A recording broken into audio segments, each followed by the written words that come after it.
Good morning, good afternoon, good evening, and good night from wherever you're joining us from around the world. Welcome to this webinar from the Ndoa Halisi Ministry of Kileleshwa Covenant Community Church, where we seek to build Christ-centered marriages. If you're new to this ministry and the work that we do, we'd encourage you to follow us on our social media pages. You can find us on tandaza.org, where we have uploaded some of the other webinars that we have done. As we seek to build Christ-centered marriages, our current series focuses on building resilient marriages, going back to the basics to understand how we can better strengthen the foundations of our unions to better glorify God. Love relationships that culminate in marriage often are described as going through various stages. As is commonly said, the only constant that we have is change. And one perspective that many do not consider or perhaps even take for granted is health. Why should we worry about health? Paul mentions in Romans 12 how we are meant to present our bodies as a living sacrifice that is pure, holy, and acceptable. He further goes on to implore us not to conform to the patterns of this world, but to be transformed by the renewal of our minds so that we can know what God's perfect will is. We as individual people have different domains. Paul has already mentioned them. You have body and you have mind. It is important to remember that as individuals, it is two individuals that come together to actually form one union and one marriage. And therefore, even as we leave our father and our mother and are cleaved to our spouses, how much more would we benefit if we understand how to keep our temples healthy to the glory of God? We are honored today to be joined by the Dindis, a couple that loves the Lord and serves Him while wearing different hats. Keith and Esther, welcome. Please introduce yourselves to our audience. Thank you so much for having us today. We're really honored to be here. I'll allow my beautiful wife to introduce herself first. Yeah, we are truly honored to be here, and we believe that you're going to have an amazing engagement. I am Esther Dindi. He is the Dindi. I am a medical doctor and a mother of three. I'm a specialist physician, what we call internist. So I basically deal with people with lifestyle diseases, infectious diseases, and many other conditions therein. But I have a passion for healthy living and fitness. Therefore, I also run a brand called Dr. Fitness, which focuses on helping people just embrace exercise and healthy eating as a lifestyle to prevent and even control lifestyle diseases. Together, we are blessed with 3 children. So we have twins who just turned 13 and one little one who is 6 years old. And we are the Dindis. Thank you. I'm Dindi. Professionally heart surgeon, so we're the ones that open up people's hearts. We usually say we open up the heart to truly see if you have Christ in your heart. Yeah, so that is the day job. But we Esther and I are very passionate entrepreneurs. We do a few other things, and we're involved largely in couples ministry. That's where we feel we are called to serve.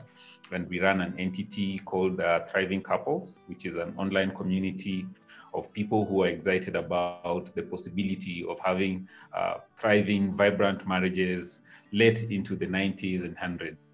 So this is the Dindis, and we're excited about today's engagement. Wonderful background. Welcome, the Dindis. We have mentioned health, but the audience may be asking, what do we mean by health? The World Health Organization mentions health as a state of complete physical, mental, and social well-being. You can see 3 domains have already been mentioned there. And this is not merely the absence of disease and infirmity. A lot of us, when we say I'm healthy, means I'm not suffering from any disease that the doctor would require to treat. But as we have noted, love relationships have different seasons.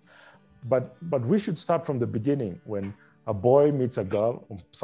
Sometimes it's the girl who meets the boy, and they determine that they would want to start their lives together. So we start at courtship. So Esther, because you probably have a better understanding and recollection of what happened, how about you take us through the journey of how Keith proposed and how that was to the time you formalized your marriage? So we met back in medical school many, many years ago, now close to 20 years.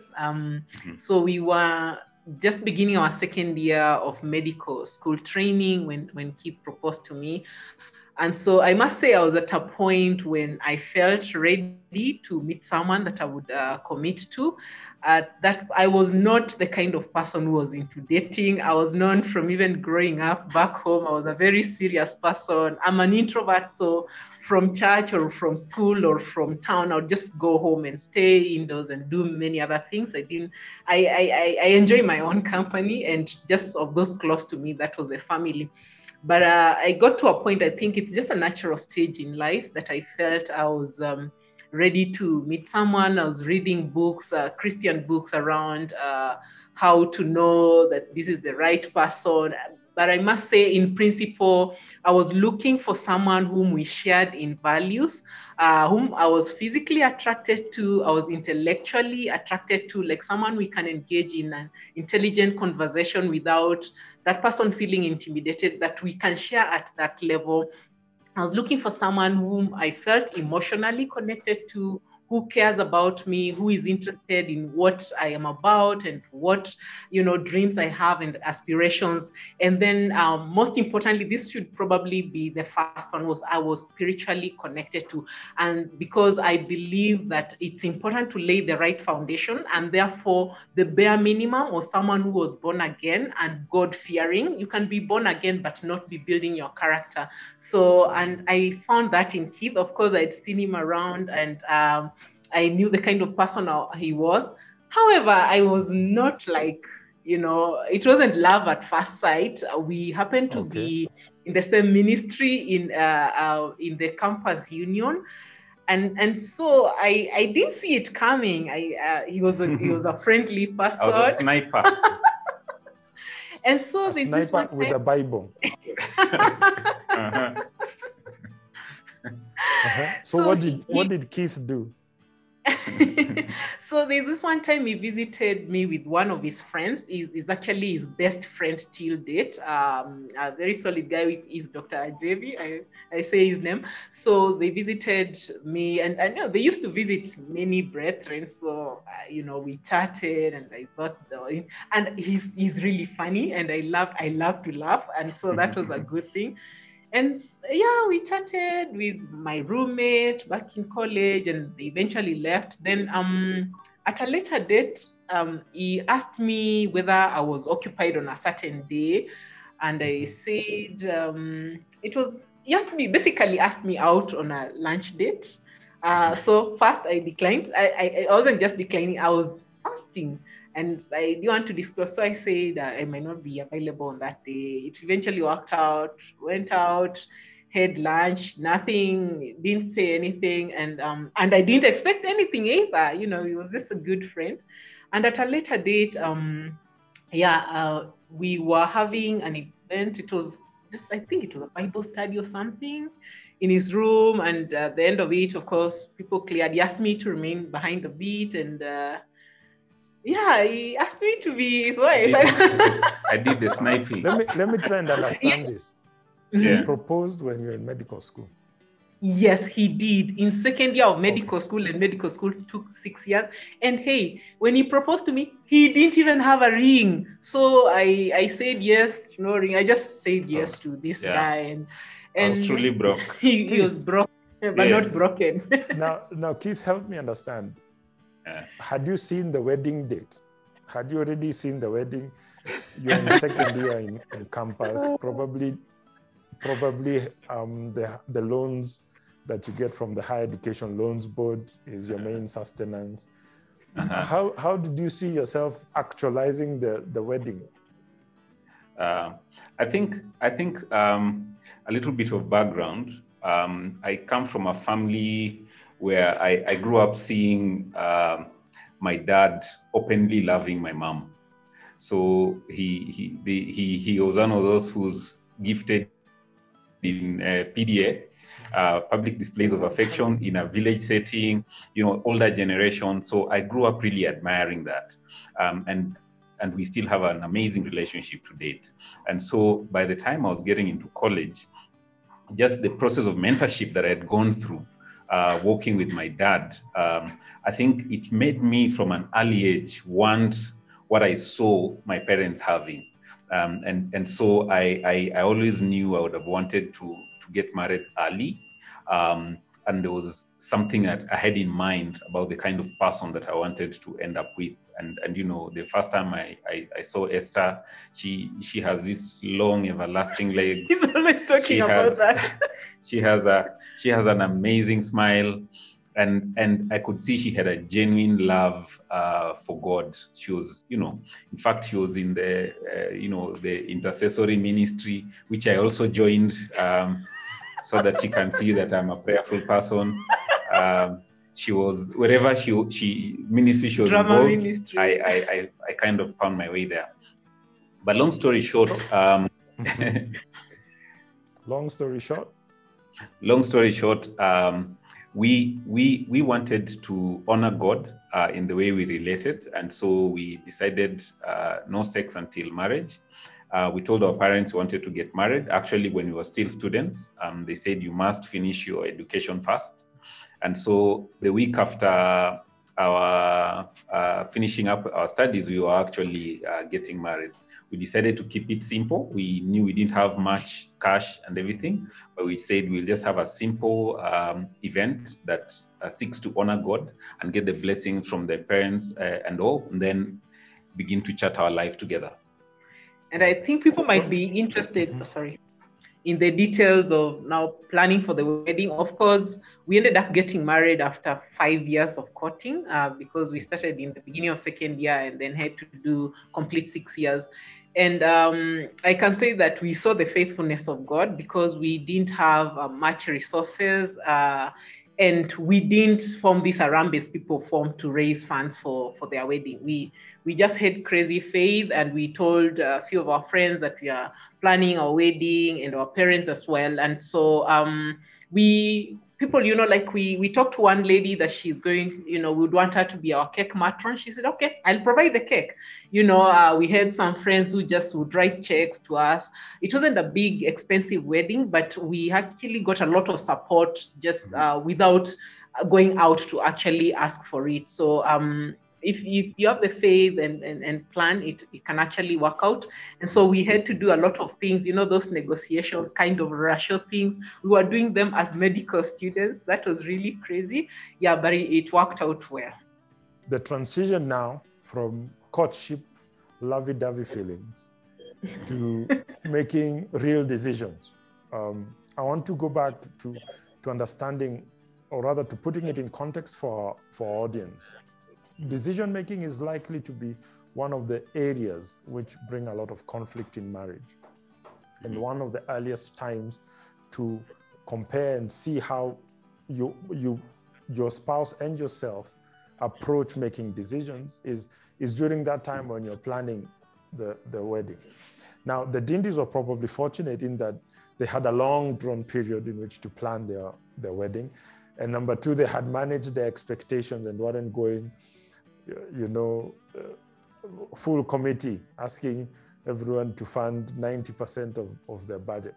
But if we were to pick the divine model that we are offered from the Bible, understanding that the Godhead is a Trinity with the Father, the Son, and the Holy Spirit, and the fact that they start making decisions from the beginning of the Bible, where they say, let us make man in our image, in Genesis 1, verse 26. You find it being all the way up to Revelation 22, where they're talking about the end of the world. But more importantly, I'm drawn to the time when Christ was going to the cross, where they are having a candid father to son conversation and saying, and Christ is pleading and sharing his human feelings and telling God the Father, if it is possible, take this cup away from me, but not my will, but yours be done.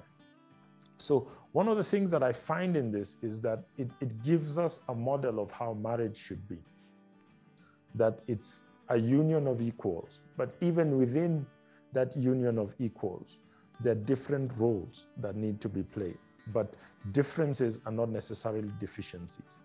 Maybe for Keith now, what do you think was different from the lovey-dovey courtship phase to that initial honeymoon phase, where you're now moving into the same space, you need to share space, you need to share resources? Previously, you'd visit Esther, and after you've said goodbye, you've gone off and you can decide to buy chapati madondo with no reference to anyone else. How is this different from courtship now as you go to the honeymoon phase? I like the parallels that you've just drawn there, because I think for the foundation of a relationship, I find to be one of the most critical factors that determine how far this relationship is going and just the quality of the marriage way down the line. We are talking like even 60 years down the line. Really, there are foundational issues that you can point, and because we've been doing like mentorship and counseling for couples for a while, there are couples you can see setting themselves up for failure from the word go. And one of those is just what you're talking about. The ability of a couple from the word go to be able to talk through things that they look at from different perspectives. How do you deal with the differences without seeing a partner as an enemy? Or how do you handle conflict in a way that you're handling the issue and not the person? So for us, because Esther and I are very different in terms of our personalities, we are so different. So as she said, she's a more introverted. She likes her own space and company. Her idea of fun is staying in the house. And I, or going to nice places that are quiet. Just like, then for me, it's the direct opposite. So I feed off energy from crowds. I want to interact with people. So there was conflict from the word go, because we were looking at things from those two different perspectives. He loves to spend and I love to save. Yes. So all those things. So just to answer your question, when we now got married and we found that living under the same roof, you could not have two different decisions.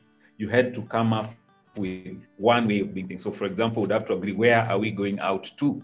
I want maybe a place that I would interact with folks, and she wants a nice, calm environment. So we had from the word go to learn to come to the same page. One of the things, an example of, a time we had conflict, for me, I would want people to come home, like friends and buddies and things. And for me, when before we got married, my buddies never even told me they were coming. His room would always be full. Yeah. Homies would just land there. So I would come and there are people and we'd have fun and everything. And so when we got married, I did not even think that it would be a big deal. So guys just tokelezea. And for her, she's like, it would have been nice if I knew in advance. Yeah, that folks are coming, because I would want to prepare a meal for them. I would want to, because if they come and they don't get anything, for me, it's like I'm not being a great wife. That's, when we had conversations, that's what she was saying to me. And so from the word go, I realized that I had to start thinking, being thoughtful about many of the things that I would not even think about before. I had to start thinking, what would this mean for her? Not just for me. And how would she react to this? Not just, I'm cool with this. So that whole aspect of looking at things as a team is something that I had to learn and have continued to learn over the years, and it has really helped us. I think a few of the other things as well that had to change after now we became a couple, spending habits. So for me, I'm spontaneous. I see something nice, I'm like, I can buy this. I'm not really thinking much. Generally, I'm not the kind that thinks much about planning 10 years down the line, where will we be in 20 years?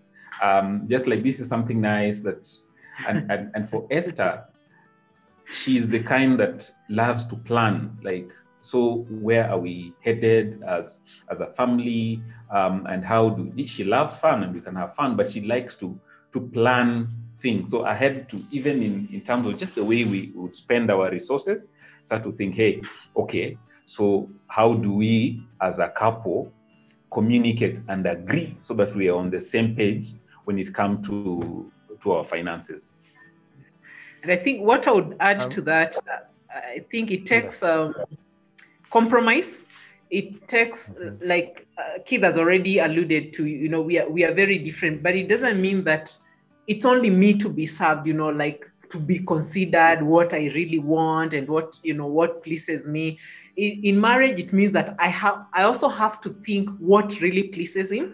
Like sometimes I would just want to stay home and relax, but maybe they're, in his department, they're having a party and people are meant to dress up and attend. So it means I go out of my way and get in the mood and join him and make him happy. So not just I want to be comfortable and just stay home, and him, he wants to go out and be with his people. So there's all it makes sense for to become one. It's a give and take. You have to think about the other person, think of what will please them and how you can please them, even as much as they think about pleasing you. Otherwise, it's going to be a very selfish thing, always drawing from the other person and not depositing in that account, and that cannot really work long term. So serving one another really goes a long way in making it work. Mm-hmm. When we repent our sins and we are forgiven of our sins, Christ wipes away the eternal consequences of our sin, but in some instances, some of the physical consequences that are here on earth are not wiped off. And I'm saying that because of the step that the Dindis took, that in the 5 years of their courtship, they decided to wait and not consummate their relationship before they had gotten married. The second thing I wanted to highlight, based on the discussion that we had, is you will realize that when you're young, young here is in your 20s, and you're early in marriage, a lot of your strife, a lot of what will affect your health will be the mental aspects. You need to very early on set expectations and set real expectations on how is decision making going to be. There's a common running joke that in one house, a gentleman was saying that the wife makes the smaller decisions, talks about where the children are going to go to school, which house they're going to live in, which car they're going to drive, which investment portfolios they're going to have. And then the husband is left to make the major decisions, like should Russia invade China, or should they go to the Antalya Diplomacy Forum? And that really just tells you that one of the key things that brings mental anguish in relationships is not being able to establish the decision-making structure. Paul in 1 Corinthians 11:3 makes it very clear that the head of every man is Christ, and the head of the woman is the man, and the head of Christ is God. And a lot of the times this third part is omitted. And it goes back to what we were emphasizing, that even in the Trinity, the Godhead, there is order. And that is the order that we should all follow in following the divine model for our marriages. Ephesians 4:16 also highlights unity in the body of Christ. And I believe this too works for marriage. He makes the whole body fit together perfectly. As each part does its own special work, it helps the other parts grow, so that the whole body is healthy and is full of love. That is the prayer we have for our marriages. Let's move on to Psalms 127, which gives an appropriate setting for marriage in this context. Let's start with verse 1, which says, "Unless the Lord builds a house, the builders labor in vain. Unless the Lord watches over the city, the guard stands watch in vain." When we jump to verse 3, we are told, "Children are a heritage from the Lord, offspring a reward from him. Like arrows in the hands of a warrior are children born in one's youth. Blessed is the man whose quiver is full of them. They will not be put to shame when they contend with their opponents in court." So when children come into the picture, you have disrupted sleep patterns. the great things and aspirations that you planned on in your honeymoon phase are thrown into disarray. You have altered work schedules. How can couples cope, and what happens if they cannot? I'll throw this to Esther, and perhaps what can we borrow from your own personal experiences that you can share with us? Thank you for that question. And I think I would start by saying it's just good for people to remember that a marriage is complete and blessed of God, whether the kids come along or do not, because we know of couples who are married who decide to have children and have not been able to be successful in that area. So it's just good to put that out there. But I thank God we've been privileged to have children, and I would say they can change a relationship for sure, including the small things like, we have this small neat place with all these little vases all over, and then the kids come, and before you know it, they are broken, there's disorder, and that becomes part of life. For us, what we did, we chose not to have children very early in the marriage. We got married on the 31st of December, 2005, and our twins came on the 27th of May, 2008. And this was actually planned just because we wanted to first just enjoy our extended honeymoon, really get to know one another as now a married couple, not just courting. And so we took our time. This might not be, the desire of every couple, but that was us. And when they came as twins, and we thank God for them.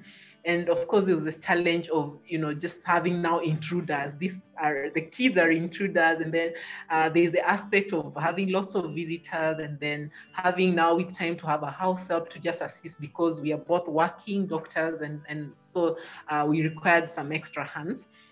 And so we also took some time for our whole month. We didn't hire anyone to assist us in the house. And so we decided to just bond with the children. So the things that changed is that, of course, my 100% attention was not on kids. There was a bit of my attention on the children, especially when they are so demanding. The food is me. We have to feed them. We have to change them. You don't differentiate day and night in those first 2 months, because they're feeding around the clock, and you're adjusting. I had cesarean section. I've had 2 cesarean sections for the 2 deliveries I have had, and so there's also the healing process. So that changed quite a bit. And how we coped at that time was that kids came in very handy. I usually say for a whole month, I didn't bathe the kids. He actually did that, helped me changing them, and actually would stay with the babies for me to sleep, when I really needed to rest. And so just having a supportive partner made so much difference. So I would encourage, dads out there, please be supportive. It makes a difference, because when I was well rested, then I would also be able to divide my attention, give him attention, give the babies attention. But moving forward, as the babies grow up, it's just good to remember that you started as the 2 of you, and even the children know we've made it clear that, they came after. So the order in which I look at things is as first, my attention to God, then I also have to take care of myself, then my husband, and then the children, and the rest of the family, in that order. So each one of them has their piece, but it's just good to know that the children are not above my husband, and his support has really come in very handy. Maybe you can throw in some. Yeah, of course. The kids really turntables. I mean, those guys, bundle of energy. They cannot be ignored. There are a lot of things you can say, hii tutangojea tutasort kesho. But for the kids, when the kids start screaming at night, yes, there's nothing you can do. You have to get up at that particular moment. We had one of the twins that had trouble with breastfeeding. So he would always go into the armpit for some reason, so it was my work when we wake up at night, I hold the head in the right place. So the next day I'd be going to work, and I'm a little groggy and things. So it's just tough. The truth is, it's tough. But the thing that helps you through that process is the thing we talked about at the very beginning, the foundations. I think for any relationship, building a certain set of habits from the word go that help you to handle the issues of life. And issues of life will come. It might be the children, it might be the finances, it might be the in-laws, it might be a loss of work, it might be illness that gets one of you. There are certain foundational things that are so critical. And one of the most important ones is something that we call the line of respect. That the Bible, in that same Ephesians 5 that our brother was talking about, talks of submit to one another in the fear of God, before it now comes to the next verse where it talks of wives submit to your husband. So it is important to know that we need to submit to one another. We need to respect one another. And so the way we look at it, anything that I'm doing, is it respectful to my spouse? So if in the middle of the night, this lady has been up the whole day, the whole night, and this one moment when the baby is crying and she's saying, could you please handle him just for the next 2 hours so that I catch a little nap? And instead I snap at her and say, you know, I do not have the mammaries to feed the baby. Is that being respectful? So I think just a perspective of respect. And then secondly, building a communication, let me not use the government terms, framework. That sounds too formal. Yeah, but having a way of communication that you develop way before the kids come. And for us, that's one of the reasons we decided to take some time before the kids came to build these foundations we're talking about. So how do we talk about the things that are uncomfortable to talk about? So that when the kids came, she could very easily say, you know, I'm feeling overwhelmed. And I don't feel judged. Yes, I wouldn't take it like she's saying, you're not helping, you know, because already we developed a way of communicating where I would express my feelings, knowing that she's there to listen, she's not going to judge, it's not changing whom we are as a unit, but then this is what I feel. And so when all these challenges come and the drama with kids, I tell you, it will come. Even if God gives you the most well-behaved kids in the history of the world, there will still be drama. So when you have those basics right, then they help you navigate the seasons that are bound to come.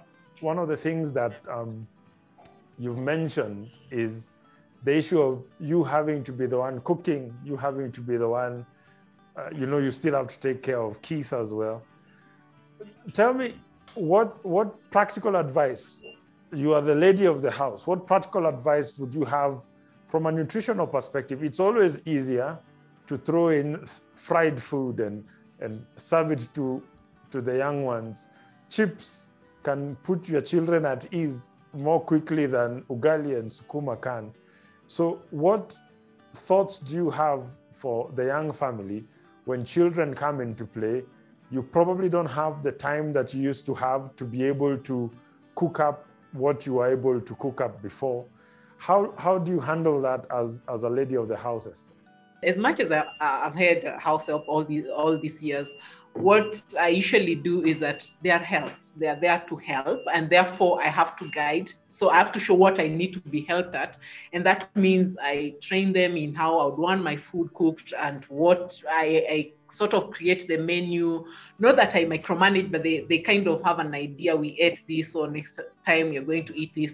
And so how I come in handy in that area is by planning.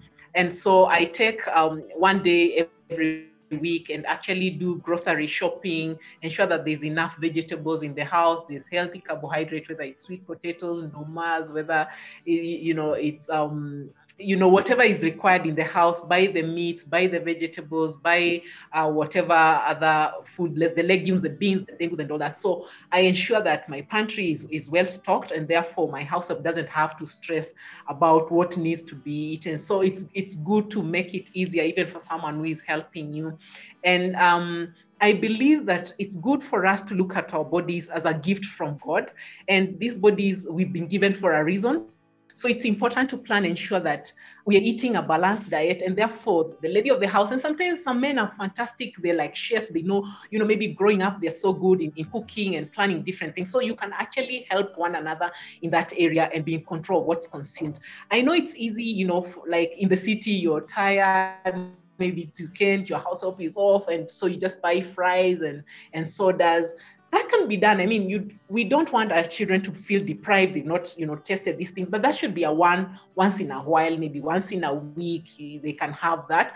But it's very important for our families to get used to eating healthy, largely natural, nutritious foods most days of the week. And that takes a bit of planning and prepping. So that means over the weekend, just create a menu and help, whoever else you might need to delegate, ensure that you have the right food stuff. I usually say, ensure that your plate is always colored with some vegetables, maybe a bit of fruit, and then have some protein and healthy carbohydrates as well.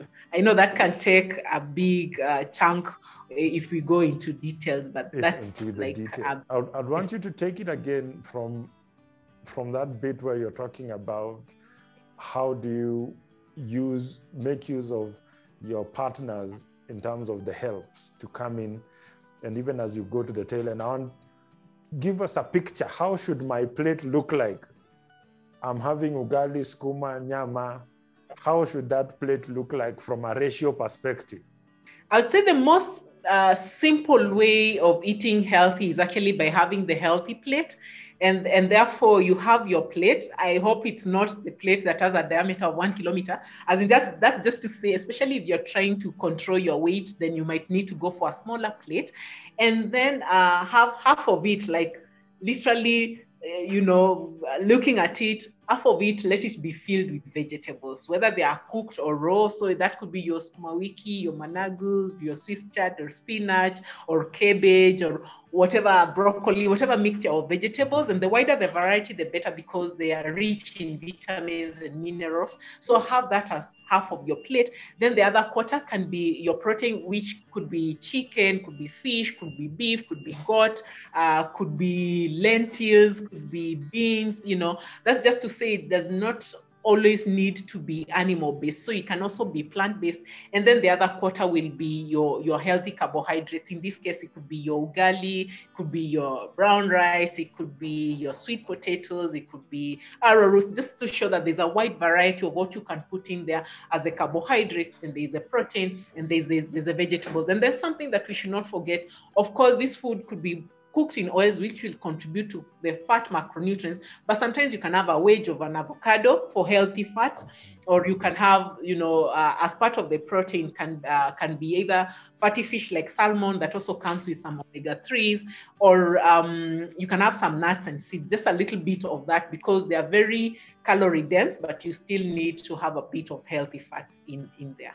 So just the healthy plate, half of it is vegetables, a quarter is some protein, a quarter is carbohydrate. Wow. That's a very simple, basic way of looking at it. I like to quote Daniel 1:15, where I remember Daniel and his 3 colleagues decided they will have a vegetarian diet, and compared to their colleagues who had all the mapochopocho with all the meats that were available. And Daniel and his colleagues still turned out to be healthier with a positive glow. I want to highlight something that, the WHO, World Health Organization, mentions that the 4 greatest drivers of non-communicable diseases that we are going into fighting in the coming decades: a sedentary lifestyle, which means sitting around and not doing exercise, unhealthy diets, tobacco use, and the harmful use of alcohol. Many in our audience would say, I don't smoke, I don't drink alcohol, and when I do take alcohol, I take some wine. We have already talked about the diet bit. Let's talk about exercise. Now, when children come, and Keith already talked about this, half the night you're already with one hand and one eye open, trying to assist with the feeding of the baby. How does a young family now look at exercise and incorporating that into their routine? Allow me to go back to the previous segment to just give 2 quick perspectives. When you're talking nutrition, the other aspect we tend to forget about, the children that we're bringing up in our homes, a lot of the way they are going to look at food for the rest of their lives is being determined by the decisions that we are making on their lunch and dinner every day. So actually, when you look at it from that perspective, you realize you're not only influencing your health as a couple, but you're influencing the health of your children and their children's children by the decisions that you're making. And so it is important to train them from an early age to love whole food. And I've seen a lot of, especially ladies, complaining that my kids only want this sweet stuff and whatnot. If you travel across the world, you realize that people can be trained. There's a time I was in India for a few weeks, and I tell you, the food is so spicy. There was literally smoke coming out of my ears with every meal. But the kids, you'd see a 6-year-old taking the same meal comfortable. Just to say, you know, it's possible to train the kids to actually love whole food. That is important. Then secondly, childhood obesity is a real problem. Yeah. And from research, if your child struggles with obesity when they're young, the chances of them overcoming that as adults become very low. And now the issues that you're talking about of lifestyle diseases, then literally you're saying you're setting up the kid for a lifetime of struggle with life. So for me, it's just something I'm really passionate about, that as parents, can we set the right tone? These little ones will follow the lead. If you're eating healthy and your children see you eating healthy, then that is normal for them. And so anyhow, the issue you're talking about exercise, I like the approach that we've had over the years, which is to simplify things. Mm-hmm. The more simple your regime is, the more consistent you'd be with it. Mm-hmm. The more esoteric and technical, the more you'd have once in a while, you know, beginning of the year, you're psyched up, and then after by the end of January, you're done. So we've kept it simple, and just now talking of the practical aspects, we do home-based workouts. Home-based means now we even when the children are there, you know, those times you cannot really stay away from the house for long in the gym and all. It means when the child is young, but you're exercising from home, it is possible. For Esther, what she would do, she said she would always start exercising at about week 6 to 7 after delivery. Remember, she had cesarean sections. And I would take the baby, because now it is in the house, it is at home. So she would give me the babies to handle. Then she would put in her 20, 30 minutes of her workout. And it was not like out of these world things.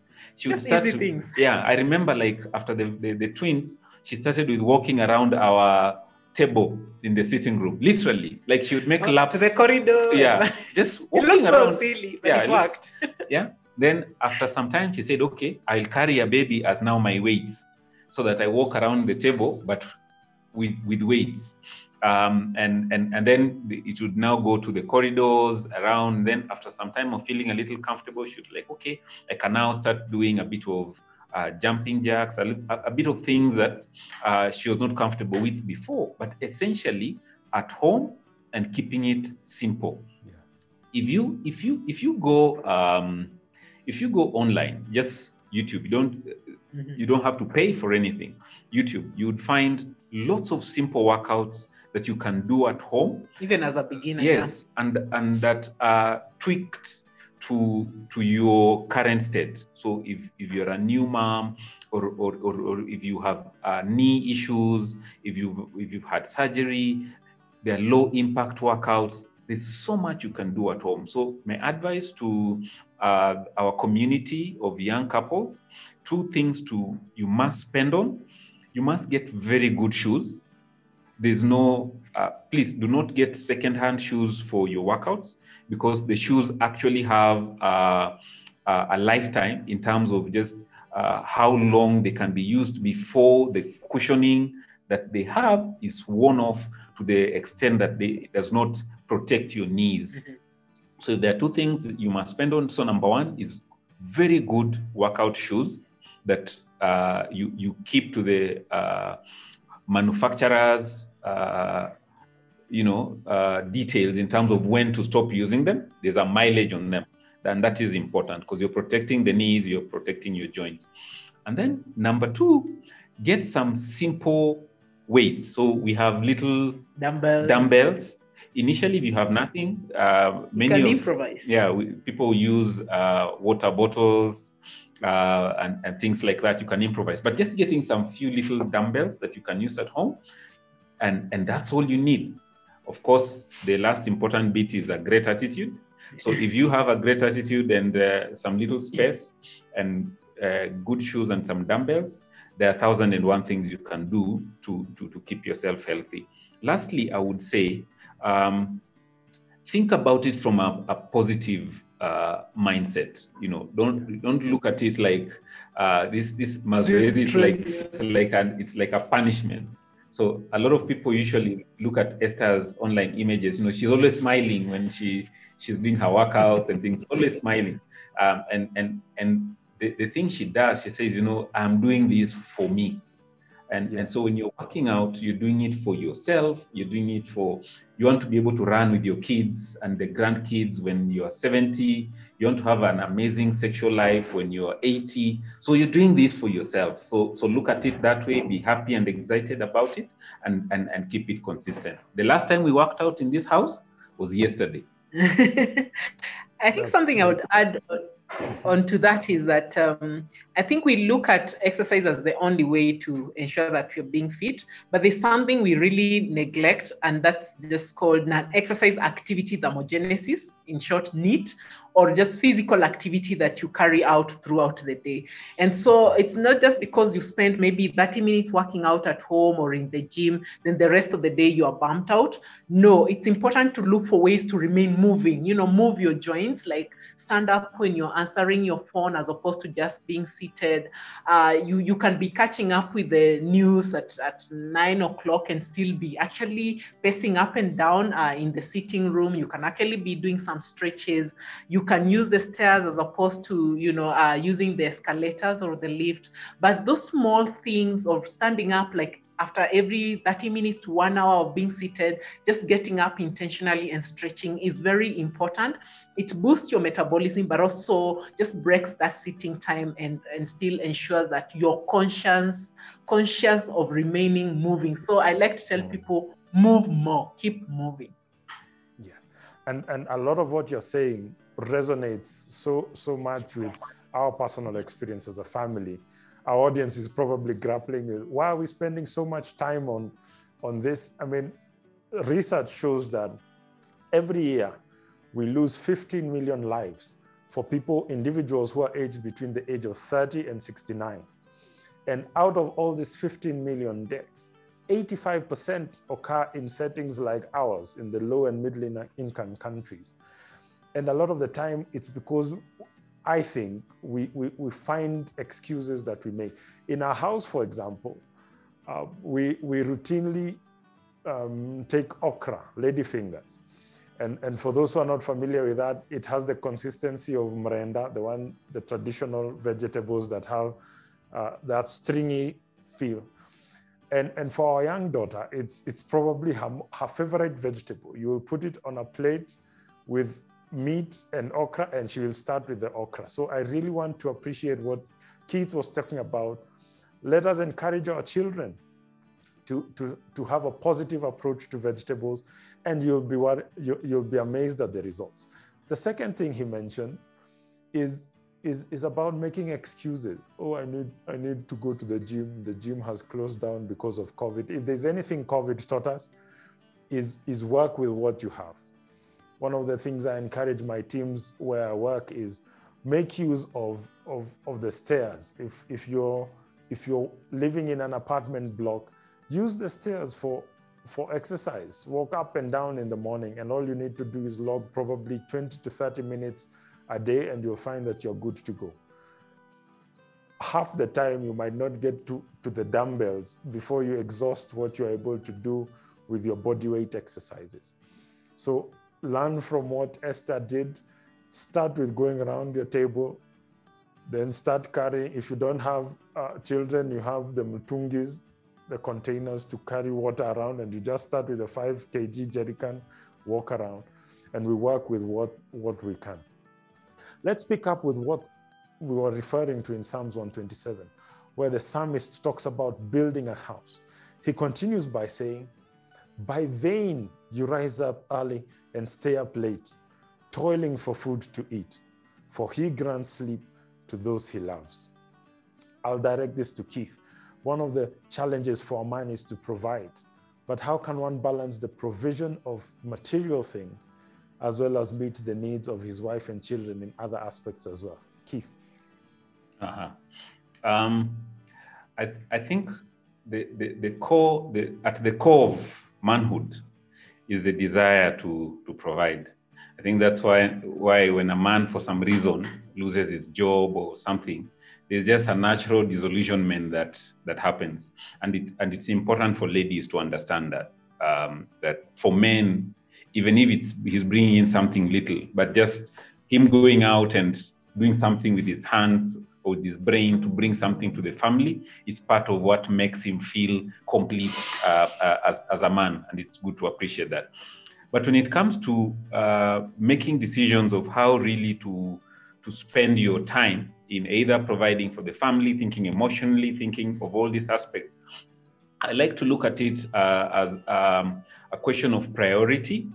And the lessons that I learned from my dad, he gave me an example of a jar. He said, and if you have a big jar that is about 2 liters, and then on this jar, you go out and take some big rocks.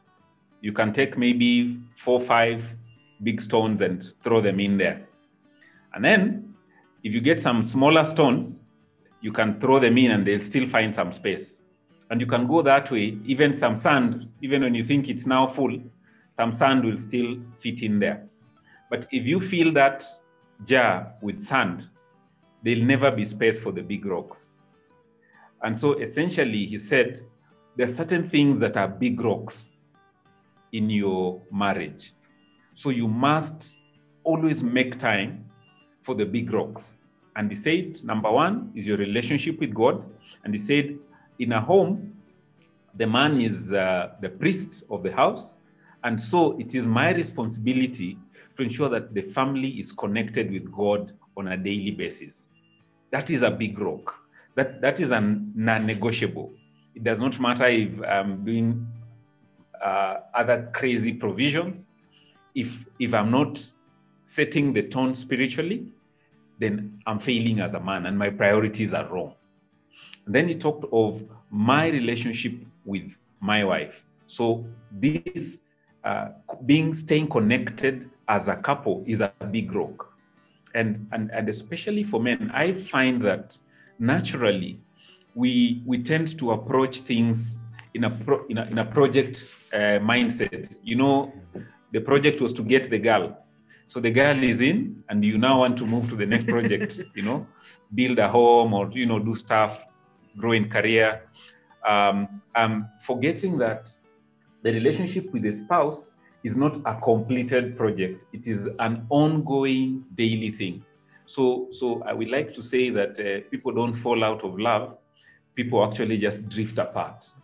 And that romance is actually thoughtfulness. The thoughtfulness to how do I stay connected with her day to day? So that is a big stone. So regardless of everything else, I must ensure that I'm connected with her somehow every day. The way us guys have done it, we like to have our breakfast together. You know, we wake up early in the morning and have first thing in the morning, we'll have our breakfast together. What that does is to help us get connected as the first thing of our day. It might be a short period, but it sets the tone. And then during the day, we find a way of staying connected. So I might drop her a message, or do a call, but somehow during the day, have one thing that connects you. Technology now allows us to do a lot of that. Then the last thing at the end of the day, even if it's just 5 minutes, we call it pillow talk, where again, we try to stay connected so that emotionally we are together. So that is a big stone. And then my relationship with the kids is a big stone. And the way my dad put it, he said, there's no success without a successor. And so if my kids do not have the same values, the same passion, they do not believe in the same God. Even if I provide an awesome home for them, even if they have a huge bank account after I'm dead, then I would have failed, because that is a big rock missing. And so the way in which we have done it as a couple, we've tried to ensure those big rocks are in there on a daily basis. And then now, the next level of stones, which is providing for the important needs of the family, a good education, ensuring that there's a home they will be able to get to, ensuring that we are both career-wise advancing. That's the next level of stone. Then down the line, there are things like making time for other friends and some of the hobbies and things, so that if I'm really pressed for time, the first things that will go is the sand, the peripheral hobbies. I know, okay, I might not be able to watch my Man U game. Yeah, that will go. But I will not drop the ball of connecting with my spouse. So that is it. I just find that if you have something like that in your mind of, in terms of priority, we like to say you always make time for the things you value. So if you value those things deeply, somehow you create time for them. And then on the practical end, especially using technology, think about it as emotional connection. So just find ways in which you can connect emotionally to your spouse and kids, so that those don't fall off. The last thing I would say, and this is a story of somebody that I looked up to a lot, was a mentor, was a surgeon that we looked up to a lot. Very successful guy, buildings in the city and everything. But because he dropped the big stones, no time for his wife, the wife finally left him, no time for the kids finally would only call the mom and not bother with him. Finally, when he was 60-something years old, this gentleman took his life. And I remember the day we were going for his funeral, just thinking about the hollowness, as in at the end of the day, when he had all this, but the most critical, important bits of life had fallen through his fingers. And at the end, he felt there is no meaning, there's even no use to be alive, because now the things that matter fell through the fingers. Thank you, Keith, for that. I mean, take care of the big rocks and you'll find space for the sand. Mm. For those who are joining us as we come to the end of this first part of our webinar, we are still on our Building Resilience in Marriage series. And today we are focusing on health. We have been joined by Keith and Esther Dindi, who are practicing medical doctors, but wear various hats, and we're just having a discussion on through the different stages and phases of a love relationship culminating in marriage. What can we do to ensure that we are healthy and living productive lives? We talked about what are we considering to be health, and we said health is not merely the absence of disease or infirmity, but it is a state of wellness, both physical, mental, and social. So as we come to the end of the first part, you don't want to miss the second part of our discussion, where we shall be talking about what happens. You've already gone through courtship. The honeymoon phase is over. The children have come and they have rattled your established schedules. And now we've talked about the importance of nutrition and how we can incorporate exercise. These are all components that lay the foundation for the later years in marriage. Keep it locked. This is Ndoa Halisi Webinar series. Be blessed.